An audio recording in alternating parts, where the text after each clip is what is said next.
Good afternoon, everybody. The snow continues to fall in some areas. Here what we have so far: Kokomo 3 inches, Ball State up in Muncie just over 2 inches, right at 2 inches in Greenwood, 2.5 in Brazil, and officially at the National Weather Service 1.7 inches. So generally in that 1 to 3 range. We'll add to these numbers a little bit as the snow is still falling in some locations. One of those locations is here in Bloomington. Look at that snow coming down. You'll probably end up in that 3 to 4 inch range down there in Monroe County before we start to wind things down.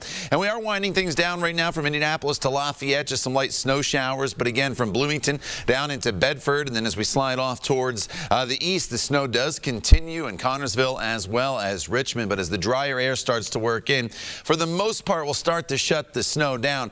There's one exception: as the colder air comes in, there's going to be a little band of intense snow that'll start to move through during the afternoon hours. So right now we're in the low to mid 20s, but as this band of snow comes in, this is the leading edge of the Arctic air. This is not going to put down much more in the way of any additional accumulation, but it will reduce visibility very quickly on the roadways this afternoon and evening hours. So keep that in mind if you are traveling out and about. It also puts the temperatures back into the teens pretty quickly here this evening.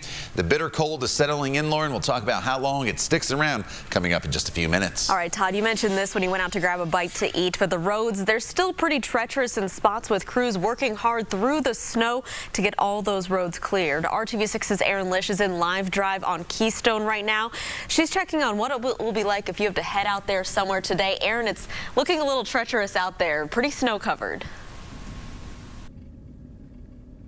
Yeah, we're heading south on Keystone Avenue right now, and it's hard to really tell if any snow plows have actually come through here. I mean, it's bumpy through here. We've seen people sliding around already today. You know, and you can't really see that there's ice anywhere because it's covered in snow.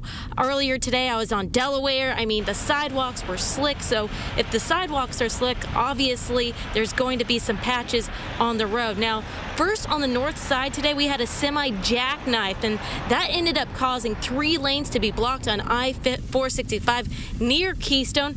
And then less than an hour later, we find out about another semi in the same situation southbound on I-65 that also had some lanes blocked. So people were slipping and sliding all morning long, and it continues to happen throughout the day. Now, many of the roads, according to DPW's Snowfall system, it says a lot of them have already been plowed. So if you want to check it out today, you can go and see their system to see if those roads are cleared. But, you know, the main roads, they seem kind of okay. But when you head off to these side roads like this one, I mean, it is nasty. So you want to make sure you're slowing down. Maybe when you go to heading up to a stoplight, start braking a little bit earlier. You might have the best snow tires in the world, but they're not foolproof. Make sure that you're cautious out there, because there are some crazy drivers out there this afternoon. Reporting live, Erin Lish, RTV6. All right, Erin.